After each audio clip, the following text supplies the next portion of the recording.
Alright guys, so I'm making this video because before I left for basic, I watched every video there was to watch on YouTube about basic training, about AIT, about 25 Quebec and AIT, and I thought I knew what I was going into, especially when I went to AIT, not as much for basic.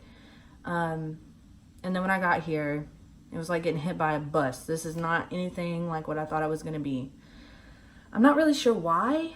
But anyway, this is for anybody that's a 25 Quebec coming to, well, if you're wondering, you're coming to Charlie Company 369 because this is the only place that 25 Quebecs come.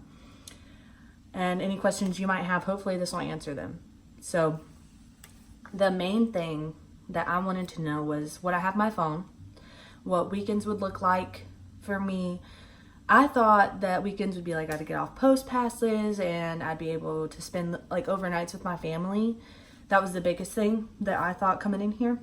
I hoped I would get my phone, but I didn't know.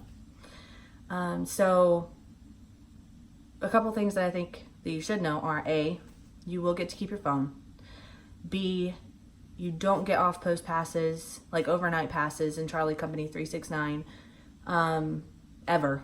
Instead, like, you can get an exception to the policy from the commander or the battalion commander, but it's rare. I haven't heard of anybody ever getting it, except for like family emergencies, Red Cross stuff. But you come in as a white phase, which that's the phase that feels most like prison. You get to keep your phone, but you have to only eat at the DFAC. You have 6 formations on the weekends. It's just really restricted. After 3 weeks, you can go to phase 5+. You have to do some requirements for that. And with that, you can eat at like the Burger King here, Subway, anywhere at the PX. You only have 2 formations a day. You just can't go off post. You can go anywhere on post. Except for, I think there's like Bingo Palace, you can't go. Just like 2 or 3 places you can't go. And then phase 5+ is at week 10, at the completion of week 10, so basically week 11. You can get phase 5+ and you can go off post, but you have to be back on post by the formation time. Usually that's around it's at 2000 on Saturday and at 1830 on Sunday as of right now, because 1830 is our recall formation on Sunday. Another thing is they give you both of your PT tests, your DIAG and your EOC, within the first month of being here. It's your DIAG is usually within the first 2 weeks, and then your EOC is a week after that. And I didn't know until I got here, and it happened to one of my friends, is if you pass your DIAG and then you fail your EOC, you get put in remedial, and that's where any PT failures go. But if you fail another EOC, you get chaptered out. You can only fail 2 EOCs before you get chaptered out. And that really sucks, because in basic, they were just handing out PT tests like candy. Like, you could just take them over and over, and here that's not a thing.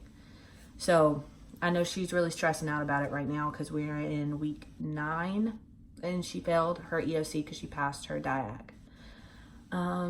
What's another thing? Family passes. So your family can still come when you're phase 4, because I live close. I picked this MOS because I live close to Fort Gordon and Fort Jackson. So I trained at went to basic at Fort Jackson, and then I came here to Fort Gordon to train. And I live about an hour and a half away, so I live closer to Fort Jackson, only 30 minutes away from Fort Jackson. My husband has come every single weekend that I've been here. So when I was in phase 4, I had to stay on the battalion area, so I could go all the way to Alpha Company, to Charlie Company, and that's the whole battalion area. I could go to Barton Field, which is like right across the way, which is where we usually spent most of our time. So if you're coming here and your family lives close, what I suggest you do is you can sign out in the mornings at 12 o'clock, and you can go to Barton Field. You can get one of those like soccer tents. It's like a 3-sided tent. That's what we did. And you have picnics. You can stay there all day. It just sucks right now because it's super hot. Luckily, I changed to phase 5 before the real heat set in. But we spent 3-4 weeks out there. at Barton Field. It's way better than sitting at the picnic tables or right here in front of the company, because drill sergeants can watch you, and it just feels like you're being parented as an adult. It sucks. But then after that, once you get to phase 5, you can sign out and spend the whole day with your family. And that's really good. That's what I do. My mom also comes to visit me during the week. So my husband comes during the weekend, and my mom comes during the week, once a week, to see me, because I can sign out during my free time. And our free time, I'm a swing. We have 2 shifts. We have swing shift and we have day shift. Swing shift is we go from class from 4:30 until 11:30 at night. Day shift, they go to class from, I think, 8 until 4:30. I don't know their times really well because I've never been a day. And our free time is from 1100 to 1500. Usually we get all that time, but sometimes we have to pull duty, or like pulling duty would be like cleanup around the battalion. Or we had training last week where we shot with simulator weapons at a simulation range, and that took up a bit of our free time. But most of the time swings get their free time. Days don't really get their free time that often because they stand out in formation after school for like an hour and a half, 2 hours. And that really sucks. I've only ever heard of it. We've never had to do it because we're swings. And PT in the morning here is Mondays. It's for everybody, swings and days, at 4:30. You have to be there 15 minutes early. And for Tuesday through Friday, with the exception to Thursday, it's at 6:30 or 6:45 for swings, and still that 4:30 for days. Then on Thursday, nobody has PT.